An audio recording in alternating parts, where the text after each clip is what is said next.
Okay, I'm back. This is John Saltas. We're back, I should say, because I'm sitting with Ron Yengich, gradually getting back into the good graces of American life again. And what a wonderful country we live in, where Ron and I and many others, let's see, what about 14,998 others, there are about 15,000 of us, like-minded people who went up to the No Kings rally on this past Saturday and saw a lot of people I know. Ron, last time I saw you, you were with this very, very tall guy who it turns out played for the University of Utah football. You may want to talk about him. And you're with a normal-sized guy like you and I, and across his chest he was wearing a combat infantry badge, earned or given. I don't like to use the word. I don't think earned is the way you get that thing. You're awarded, accoladed a combat infantry badge from Vietnam. So he was a veteran. And then there were you distinguish yourself by what you were wearing, that colorful green outfit and a green hat, not Grinchy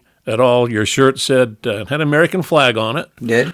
Pro-American, anti-Trump. I didn't find that distasteful at all. How did you feel? I thought that I had a right to wear it. The Santa Claus hat that I was wearing was given to me. A guy was handing them out at the rally. Oh. Went with a really good friend of mine, Dustin Hensel. Those of you who are Utah football fans will remember him from the University of Utah football team, particularly the Sugar Bowl team where we beat Alabama into the ground. Dustin was a starting right tackle, played at the U. He looks like he could still play. He is in good shape. I think what's interesting is I have back problems and he has back problems. But a really good guy. A great guy, smart guy, very politically wise, union guy with the teachers union. He and his wife, they're both educators. Dustin now teaches out at the prison, teaches inmates out there that are being rehabilitated. Very knowledgeable about history and a really, really good guy, really good dad. Has a brand new little baby daughter and his son Henry, and he's a big man. But he's a good, decent gentleman, and I have a lot of love for him and his family. Well, I didn't want to tell it to his face, but I guess I could. Not anything bad, but I sure wouldn't have wanted to have been the guy opposite him in 2009. I was at the game. Yeah, he might have had a slightly better view than me. There was five of us sitting on the 50-yard line with the president of the SEC actually sitting one row behind me. All the big Bama boosters, LSU, etc. We had the best seats in the house, better than Chris Hill, better than the University of Utah. We hawked the tickets and scalped some, and anyway, we ended up in great seats. Hensel had better seats than me. Might have been one of the few, but man, he did impress me. Good guy. No, he's a great guy, and he was a really good football player. And we used to take, and a number of law firms did.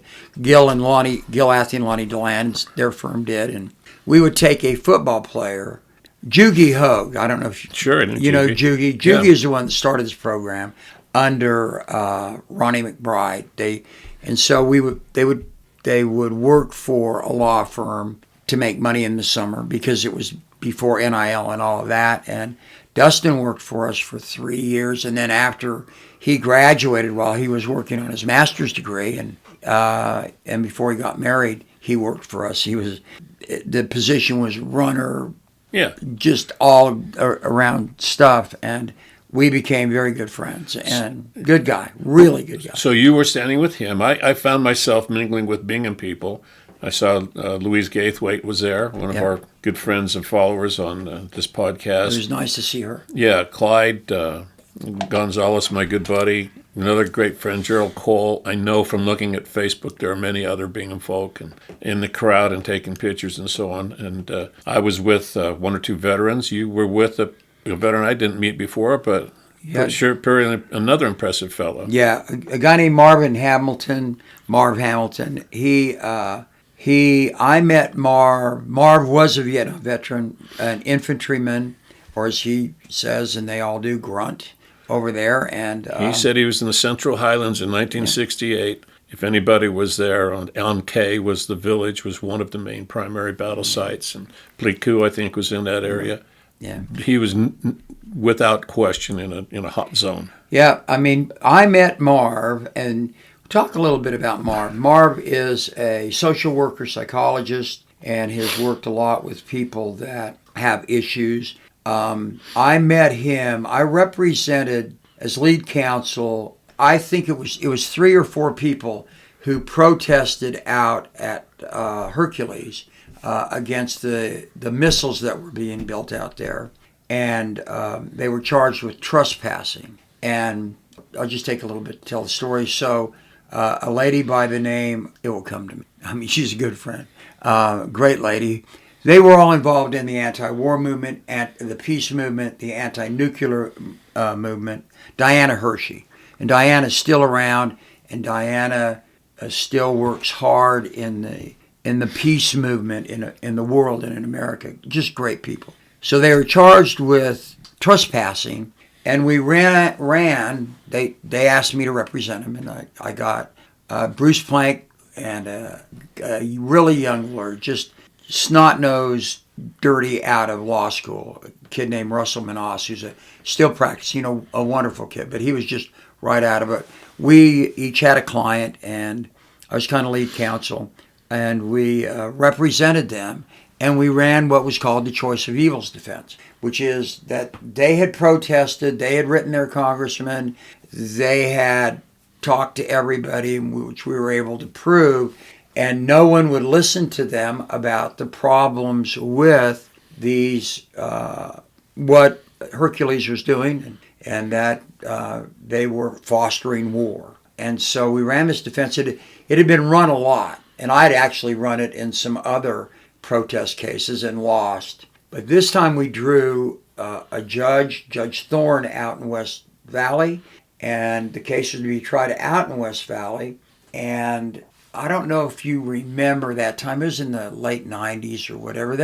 There was a lot of pushback, even from the LDS Church to a degree, about making these missiles. And so I really thought we might have a shot if we tried it to a jury and gave them the choice to say, are they guilty of a crime because they're on their property, or is that the only way to voice your displeasure and really have an impact under your right to protest in the First Amendment? So, been run a lot, and we ran it again, and took it to a jury, and the jury acquitted all of them. And at that time, it was the first time anybody could remember, at least in that community, that a case had actually been tried to a jury using choice of evils as a defense, and it had been won. But Marv was my client, and we immediately started arguing the first time we met, because as I told him in front of you, I go, yeah, do you remember why we argued? You wanted to be the lawyer, and we had to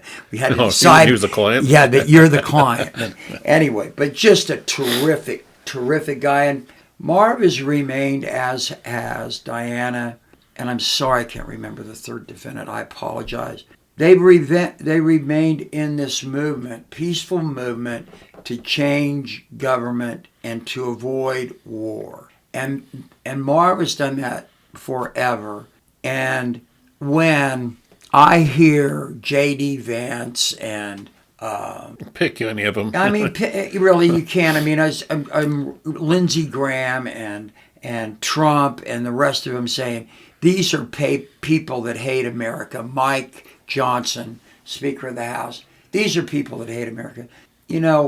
Well, that was about the most disgusting prelude to that march this time. Okay, so like number one, it's a very, very it's a low-level skill set, but a high return for the Republican talking points machine to put out something and watch how fast it accelerates and becomes a believable myth. So when they started to say that, everybody who was going to gather in the coming days and 2 days and next day and tomorrow and this afternoon, we're all saying the same thing. These are people who hate America. They're going to do all of this shame, and they're all a bunch of communists and socialists, and they are not like us. We are the great benefactors and the great protectors of your freedoms. And then it got echoed and echoed and echoed. They were almost all verbatim, right, which is how predictably just uncreative and unimaginative that you often hear from those right-side politicians, and they know how effective it can be on their masses. So I was I do believe that motivated a few more people to come because, 15,000 people's not hate at a rally in Salt Lake City. And No. and then add to that I think there were 13 or 14 other cities that had them, plus the little tiny towns in the middle of nowhere that had one or two people standing on the street corner. So, and not only here, but all over the world. all over. There was a guy standing in front of the American embassy in Estonia.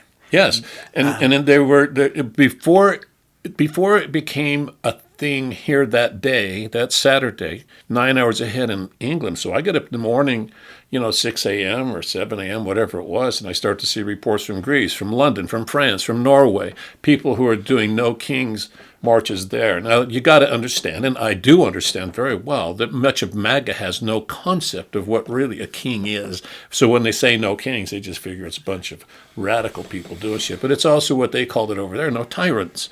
You don't have to have a king to get the concept of what a tyrant or a king is. It's not that there is an actual king.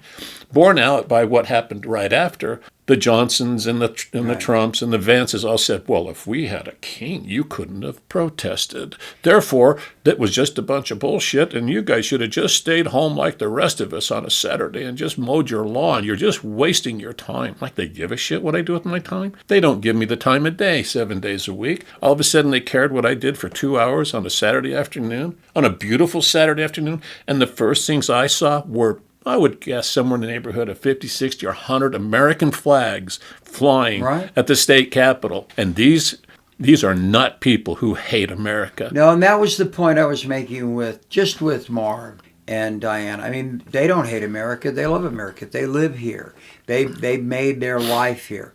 And with Marvin particularly, and men and women like him, Marvin dodged bullets on the basis of a lie. The Gulf of Tonkin resolution was a lie. The buildup in Vietnam was a lie. He knows that, and he knows it now. He had a lot of things he could do when he returned from Vietnam. And I won't go into his story. We've talked a little bit about it. He doesn't like to talk about it. When he returned from Vietnam, there were things that he had to try to forget. And I'll leave that up to him to tell that story sometime. By the way, Marv's a musician. He's put out a number of CDs. He's a very good musician, folk musician type, and he sings a lot of protest songs and stuff. But he's a good one, but he can tell his own story. But I know that, and he has spent his life. I think he's a little bit older than me, a lot less mature, but a little older than me. And are you actually saying somebody is less mature than you? Are you saying this for the record? I'm just hoping he listens to this. But anyway, this guy really loves what this country stands for. And for some pencil neck prick like J.D. Vance to say that people that are at these protests hate America, no. Frankly, if they hated America, they wouldn't love it or leave it. They would violently try to overthrow it like you guys did. Like you mean you guys, those guys on January 6th? Those guys on January 6th. He loves America. He loves what it stands for. He loves the diversity of America. I think I can honestly say that about him. I know him. I know that he cares that people get treated well. I know he doesn't want anybody else to have to go to war or to have people come in and act like they're occupying forces in America, because he knows that the pain that comes from having to be one of those people. And so it's all true. And it's true blue, red, white, and blue American. So to say that somebody like he isn't, you don't know what you're talking about. So my walking around was very much like that. I ran into a couple of veterans. I purposely seek them out. If I see a hat that says Marine vet Vietnam, or that's an automatic for me, given that my brother and a cousin were Vietnam Marine combat vets. Another two cousins were Army veteran combat veterans, wearing the same badge that Marv wears. Also, I'm always respectful there, and I know that a certain number of vets don't agree with these concepts. Okay, fine, but that's our country. What I'm not liking, frankly, from this is the aftermath of it is when that same, call it what it is, it's a propaganda machine that's really very well oiled on the right, started to say stuff like, see, nothing changed. Why did you do that? You wasted your time. And by the way, check out this video. an AI-generated video that went out in the middle of the night, From Donald Trump. sent by Donald Trump. Him with if anybody, my other brother was in the Air Force, I think he could tell you that his face mask, his oxygen mask was below his nose, and they tell you not to do that even on Southwest Airlines, put it over your nose and cover your face, but his wasn't. He's smirking. Got a crown on his head for a guy that says he's not a king. Not the first time, by the way. And then he dumps a pile of shit on American people down there, on people, and I look around and I thought of the people I'd seen the day before. The women, the children, the passionate people, the happy people walking around, merely exercising their First Amendment right to gather. And this is what he thinks of those say 7 to 8 million Americans on that day. How many of those people stayed home and how many others could not do anything? Just the millions of, it just doesn't matter. When in the annals of American history did any American president, not even during a civil war or any time before or since, have such disregard for the people that he supposedly represents? He doesn't care about people. He cares about his power. It's like we said the last time. The numbers are great, but it's the passion that is greater in this sense. And that is, I said it last week, and I don't mean to quote myself. I hate when I do that. But there were a lot of people that stayed home because they're afraid. There are a lot of people that would come. In fact... Well, speaking of being afraid, you live near the Capitol. Yeah, but let me just say this, and then we'll get to that.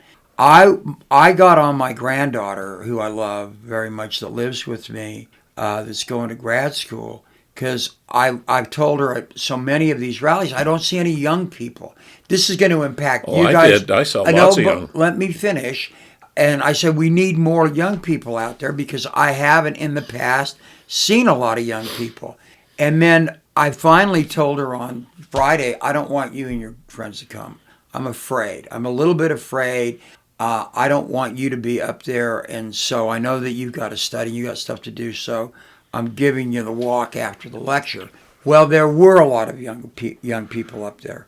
And there have been more in each one of these kinds of rallies. But I was disheartened at the beginning because there weren't a lot. You're talking 6-8 months ago? Yeah. And so the thing is that I honor their right to rally. I live, for those of you who don't know, I live literally, 3rd North runs right below the Capitol. It's the street closest to it. Capitol really sits between State and Main Street. Our house is half a block below 3rd North, right in the middle of Main and State. And so every protest that is up there, every march, every yoga session, all of that stuff is literally within hearing distance. Have you had a MAGA event take place near you? We've had a lot of them. I don't get that notice. No, I know. I'm not on that email chain. We've had a lot of them, and a lot of Second Amendment rallies and stuff like that. I mean, it is an interesting place to live. It's a good place to live because if there's a rally, even if it's a small rally, like the people from the Philippines, I remember, organized a rally, and the Ukrainians have had a number of them, and the Armenians have had them when certain days come around.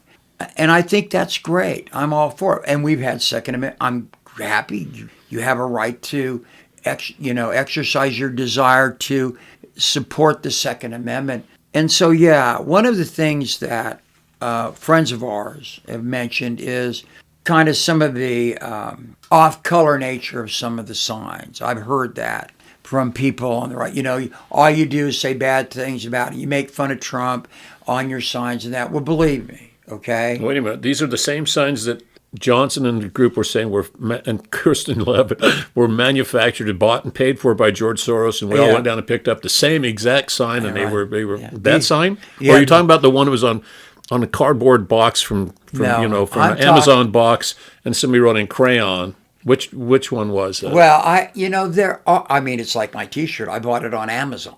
I mean, I'm sorry. I know I'm going to get in trouble for that, but most of the signs were self-made, and a lot of them were really good. There's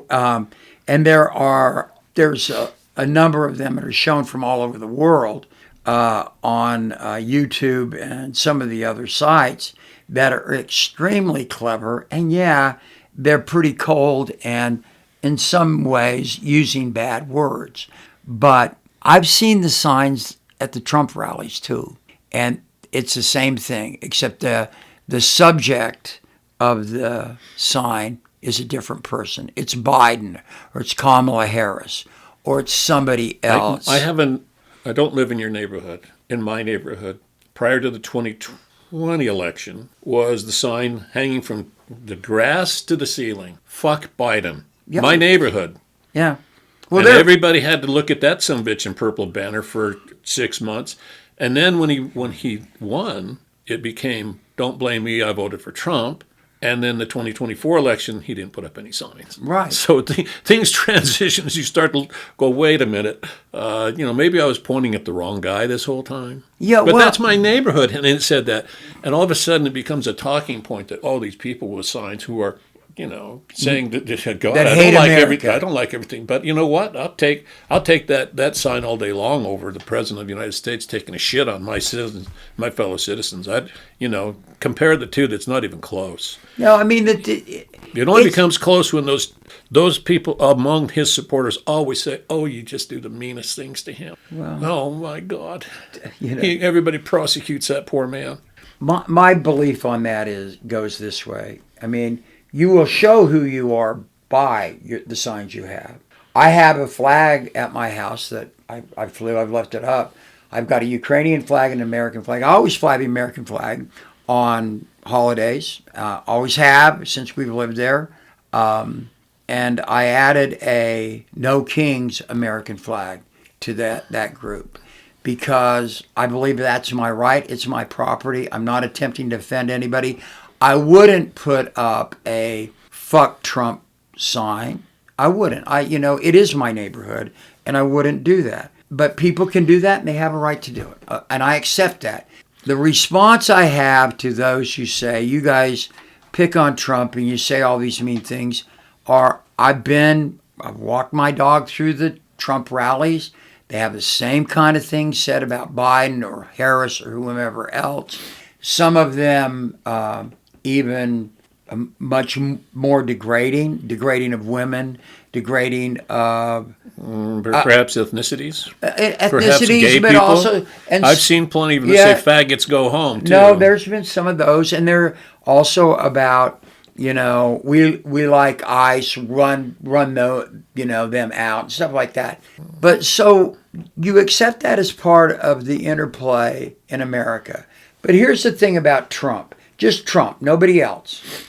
Donald Trump lowered that bar when he started picking on people with infirmities, and he started making fun of people, and he started calling women ugly, and he started doing all kinds of that stuff. The things he said about Rosie O'Donnell. I'm not a big Rosie O'Donnell fan. I admit that, because I just don't think she's funny anymore. But the things he said about people, and anything that comes back to him, and there are some great ones out there, come back, he deserves, because that's where he took his way of attacking people. If you don't do that, I'm not in favor of that. I really am not. But when he leads the band on that, then somebody gets to march to the same tune that he's played. He definitely lowered the level of discourse. We can all know, Ron, and you and I would be lying if we said otherwise. We were dropping F-bombs at the age of 13 or whatever. We certainly swore our way through the rank and file track game moments on Kennecott. And in your career, there's absolute, every kind of name calling it can happen, all kinds, and mine as well. But there's always been a level of decorum that we've all kind of understood at a different level, of administrative level, an authoritative level, a regalia level, that kind of set the tone for all of us to reset. Trump told somebody that the country the other day, basically they fucked around and found out. He used the word fuck you in a press conference. Okay, it was him, I believe, that dropped the first 10 bullshit and stuff like that as well, in my recollection of listening to these things for 40-something years. So, I don't blame him. He didn't create the words, but he sure made it acceptable. And he made it acceptable and wantonly okay for his own people to rattle off on the rest of us. And if there's a little payback, gee, I'm sure sorry. Well, because 99.9% of those people were not necessarily condoning of it, but they absolutely were marching to a different drummer that day, which has been totally ignored. And I don't understand. I get why, because you've even mentioned some events at the state capitol I never heard of. I didn't know there were some rallies, a MAGA rally up there in your neighborhood, and I didn't know there were Second Amendment rallies up there. Might have gone myself to that one, but I certainly would have seen the same thing. But I probably wouldn't have said, well, geez, what was the point of that rally? Which is now what is the Republican armed talking point. What did all you people do? You accomplished nothing. You know what? We accomplished a lot. Well, the deal about the degrading of the speech, and yeah, I mean, I don't think you should have to tell everybody that I started swearing at 13. It was 12. I was trying to be nice. I know, but I mean, because I do swear too much. And I make an effort over periods of time to cut back on it, and I do. I'll tell a funny story about myself.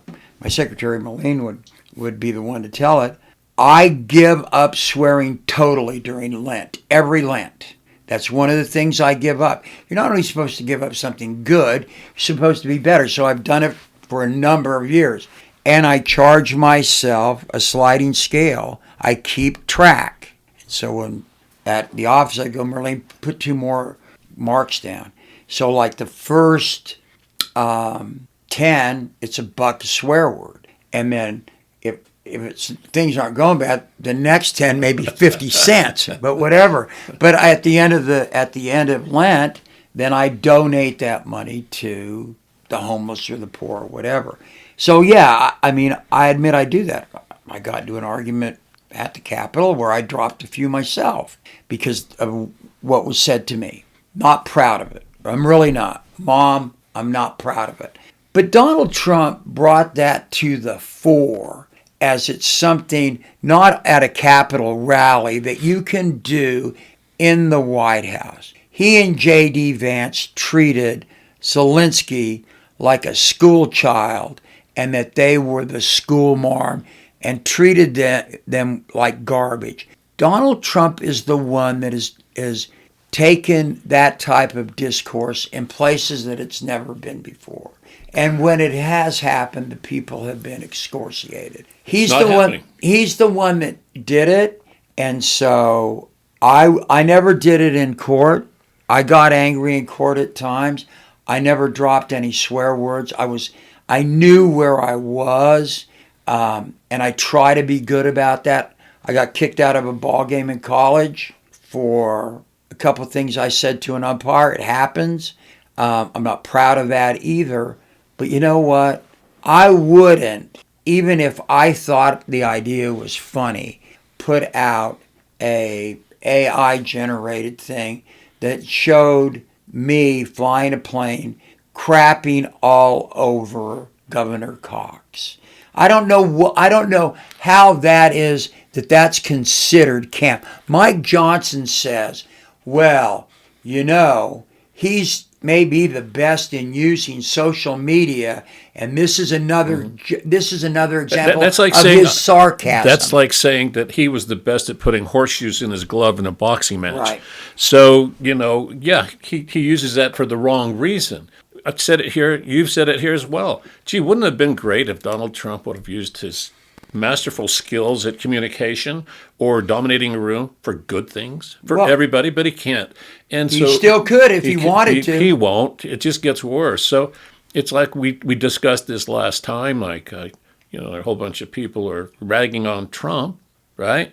And what does MAGA do? They rag on the people who rag on Trump. They don't turn it around. This is all very personal to them. They dump shit on me, and I didn't have a single of my friends say, hey, you need a handkerchief to wipe that shit off your face that the president dumped on you. None of my friends said anything like that. Where are they? You know where they are? Nowhere. Yeah. Nowhere. They're sitting and waiting for something to happen, as they always have done and always will do. Let me tell you what. Well, I'll tell you one other place they're not.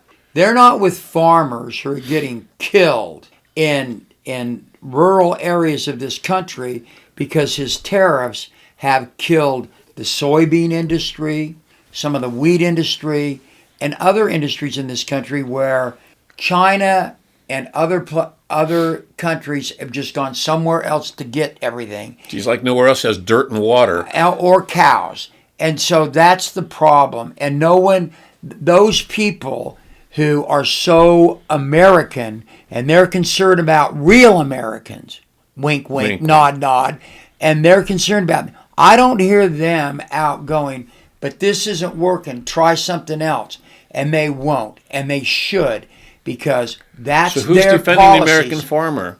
The people who are at No Kings, saying if we didn't have this guy as a policy, we would protect our farmers. Right. Whereas MAGA, saying you guys are assholes for knocking on Trump. It just doesn't make any sense to me. So they keep on asking, well, what did you accomplish? What did you accomplish? And you have to go, like I said, I go back to like the year 1500 and something.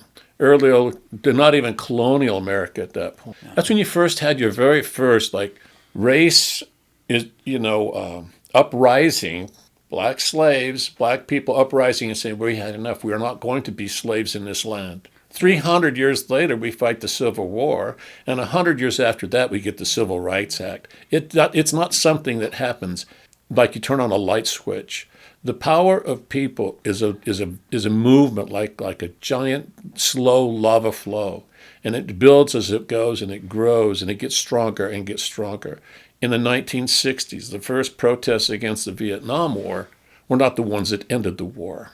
It grew and grew and grew and grew as a movement until finally the switch is turned. And this is what's going to happen if they're allowed to happen, because one thing that didn't happen in the 60s, we didn't have a National Guard that could be called out because somebody puts on a clown suit in Portland. Well, there were people who wanted to, and there were some kids that got killed at Kent State. That's right, they did. The National Guard got them. And the other thing about it is this.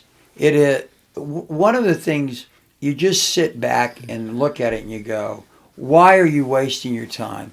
You know what? We're not wasting our time, and if we want to, we want to.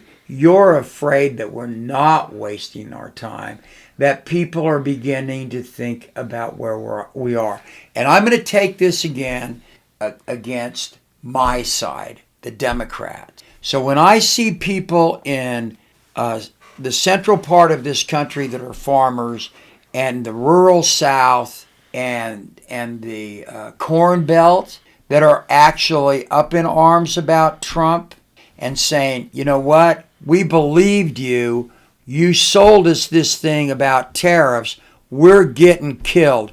Trucks now are double the price they used to.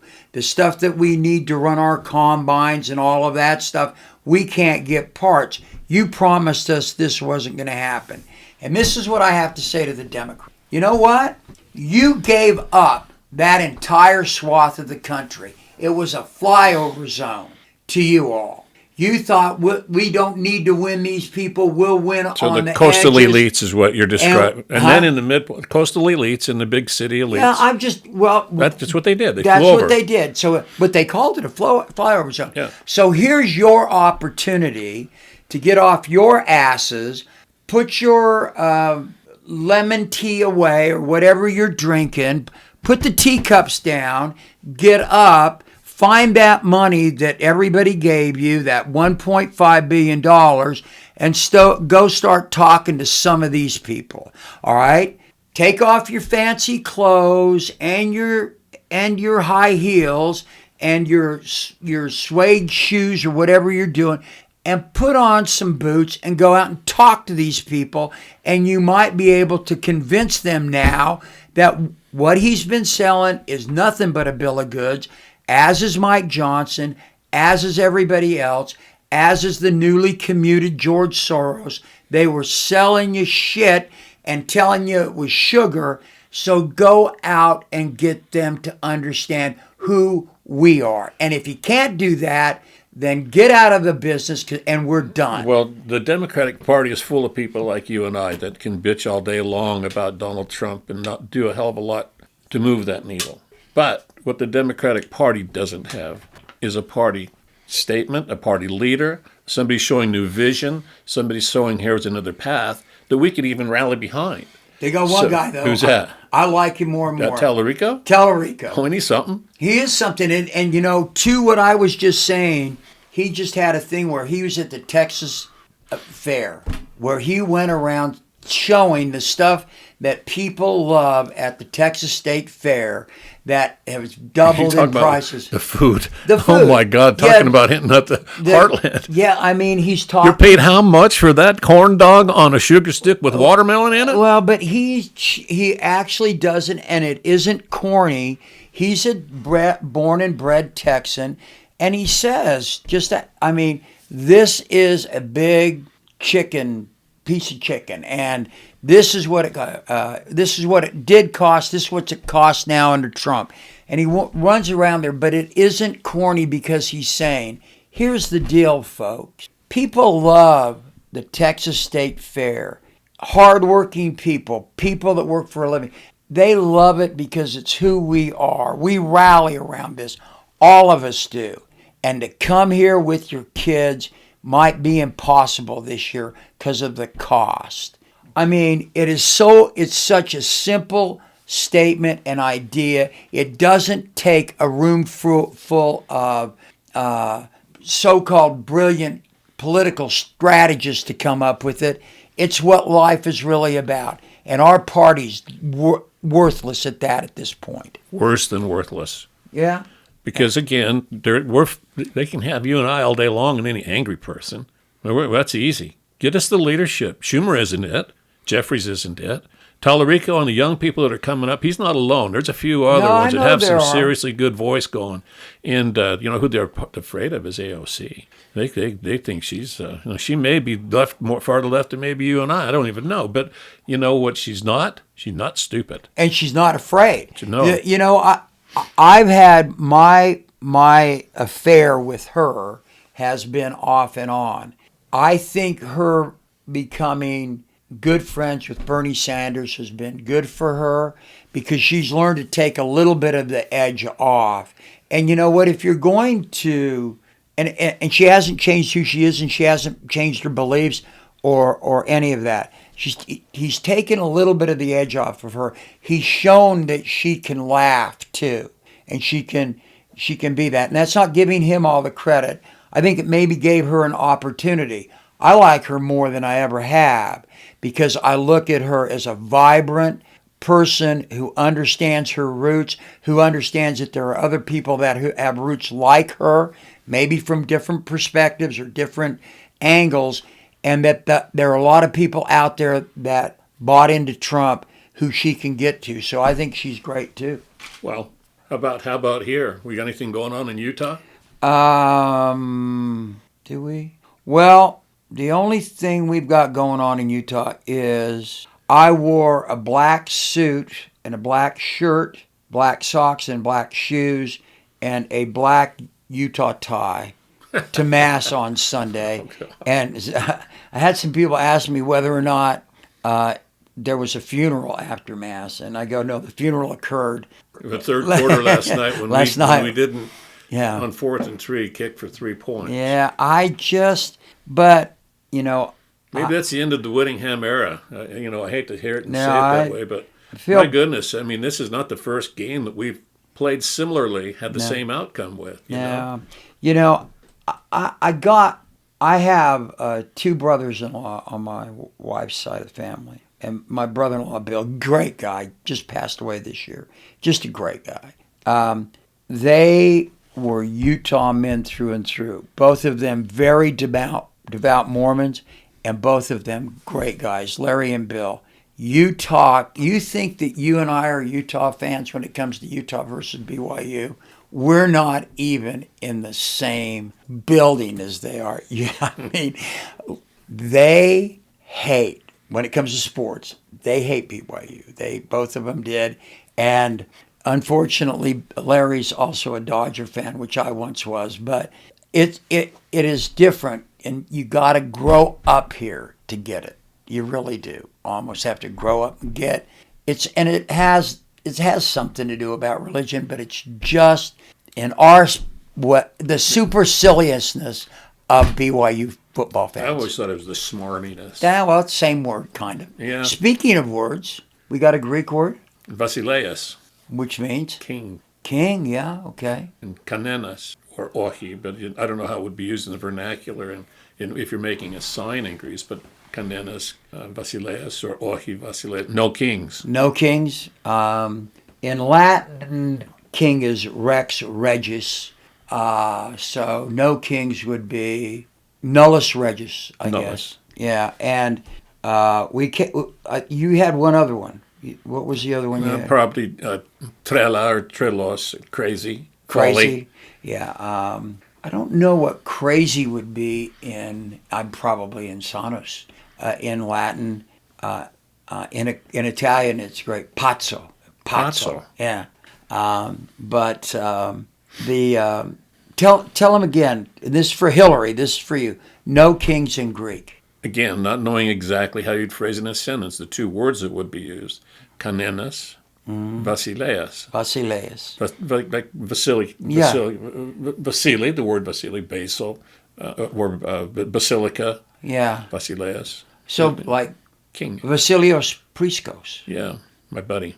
I know. Good guy. God rest his soul. But that's really like basil. Uh-huh. But Basileus. Yeah. I did. Kingdom. We're about at the end here, but I did want to say that I saw that there were places in Greece that there were no kings. There were. When I was there were Antifa rallies all over the place. God, Greece can be a strike a minute. So they announce these sons of bitches, right? Like, okay, in 3 weeks there's going to be a taxi strike. And everybody gets ready for it. And it's going to last between these hours and those hours. And then it's a ferry strike and it's something else. And usually in some of these that I saw the morning, particularly in Crete, I woke up and there were signs the night before. And they had the word strike in Greece there in Greek, but then lots of other writing, which turned out to be like, well, hey, if you're mad at something, just show up. Is the way it kind of turned out. And so like there's all kinds of horns blaring at 7, 8, 9 in the morning and different signs. They're no different than a protest here, right? I mean, the cops were around and making sure there's no trouble, but people had the right to gather. And how appreciative is that? You know, that can still happen. But yeah, there were Antifa rallies, and sorry, MAGA, Antifa is not a made-up word, and there isn't a clubhouse you can go to join. You either believe you're against fascism and authoritarianism and tyranny, or you're not. Here's one thing that you get the last word, but I want you to think about this. When people tell me that protests, people are wasting their time and they don't get anything out of it unless there's immediate victory, you know what you get out of it? You get to release some of your frustration. People get to let off steam. Our forefathers understood that. They understood. They'd seen what had happened at the Boston Tea Party and other protests. They didn't win in those protests, but they also understood it allows people to come together for a common good and to let off steam. A big part of the First Amendment is just letting it out and not keeping it in you. And letting the anger out, which I have in me anyway, but more and more as we live in this time, I feel it. I do. It affects me. It has a really deleterious effect on who I am because I'm on edge all the time because I'm worried about where we're going. I got to let a little bit of that out. Well, I wasn't angry. I know there were angry people there.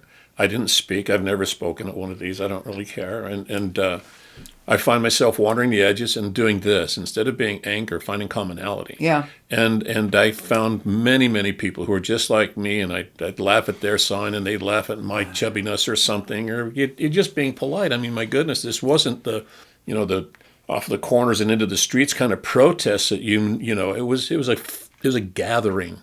It wasn't for a love fest or anything like that, but it was people who are like-minded who feel the very, very same commitment to our values, constitution, honesty, integrity as anybody else, as strongly as anybody else in this country, and I will take that to the bank. You know what? I've got a considerable number of either MAGA friends, relatives, just like anybody else, right? Most of whom I've blocked, don't speak to, won't speak to because they've been actually quite vocal about how mean they can be. And these are people I once knew well that went to the same church, that went to churches across town from me, had some kind of core value that don't seem to anymore, but a great many others who I can share things with, and they can share with me, and we might be kind of disagreeing for a second, but we agree that we like each other. My sincere hope is that like becomes more than liking, that instead of come up with something stupid and corny like disagree better, just do things together. Because at the end of the day, if I'm right, if you're right, those people are screwed, because they're going to get eaten up by that big machine of authoritarianism and tyranny, just like that farmer pulling tomatoes right now today. And they can fake themselves all day long with their giant truck honking in your neighborhood, disrupting your life, calling you a dummy, but they're going to get a big surprise. And it's happened over and over and over in history. Start with the Iliad. But here's what I wanted to do. If you say end it, let's end it here. And I've got an idea to end it. If you look up this day in history, do you know the name Dave Megacy? Yeah, the gay football player.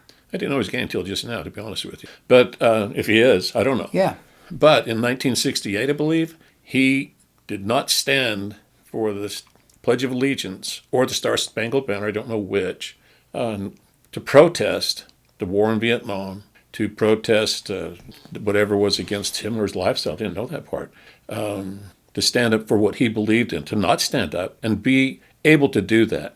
And he did, and he retired into a life of philosophy and book authorship and so on after that. I don't know much about the guy. I remember the name. I remember. I've got his book in my library. I'm sure it's the same guy. He was a linebacker, I think, for the St. Louis Cardinals at the time. Okay. And now that you mention that, I do remember that part of it too. But yeah, I think that's who he is. Okay, but the point that I wanted to close out with, that long ago, one guy took that stand. Yeah. 30 some odd years later, a guy named Colin Kaepernick takes the same stand, banned from the league because he has a giant afro.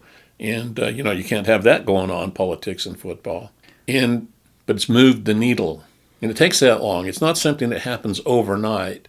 People become aware of what their rights are and what their dignity means. And some believe in what they're saying or not trust what they're believing. I have every reason to believe those are wonderfully passionate people who I would bat for, because I believe in people who believe in the things that they're willing to take tremendous risk over. I love to see it. Donald Trump opposed those things in his first term. They didn't stop with him. They continued to go. I also believe that people have the right to say, I don't like that. Okay? Absolutely. And I give them every right to say that. But peaceful protest does move the needle. Yeah, that's where we are today. And by the way, for those of you who don't know what a needle is, it's the thing on the turnstile where you put it up and down and scratch your records, and they go over and over and over again. Yeah, speaking of which, I broke my turntable. I need to have Bill come up and look at it. Can you buy a needle anymore? I hope you can, because I've got a turntable, yeah. Really? Yeah. Wow. Full circle. All right. Amen. God bless everybody. Peace and love. No kings. No. Which doesn't mean no kings, like a king, like Arthur. It just means no tyranny. No tyrants. No tyrants.